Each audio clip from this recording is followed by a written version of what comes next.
Olukiiko olunaategeka Amatikkira ga Kabaka mu Tebyago omulundi ogwa 30 lwanjuddwa era abalondeddwa ne bakubirizibwa okutegeka omukolo gw'ekitiibwa.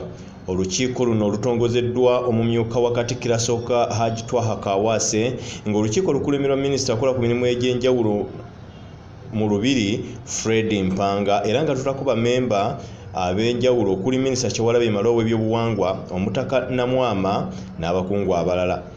Amagezi ow'enjawulo ku lukiiko olwo naye nga ssentebe waalwo ow'ekitiibwa minisita w'enkizo ensonga ez'enkizo Fred Mpanga.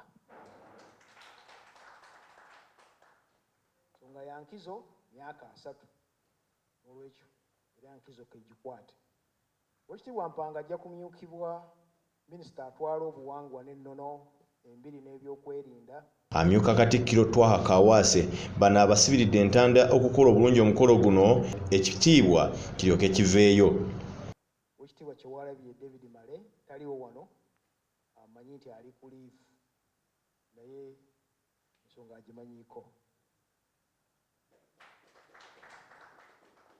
Bammemba abalala abaliko Owekitiibwa Noah Kiyimba sayidi eya mawulire protocol kwali naye mukimanyi bulungi nti ali ne Kamalabyonna gy'ali.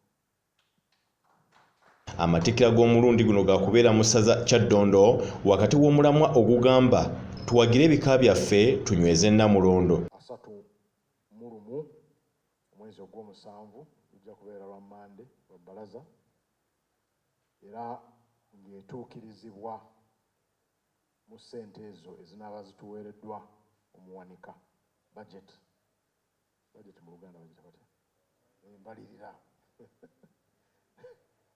Kabaka Mutebi yatuuzibwa ku Namulondo nga 31 Ogw'omusanvu 1993.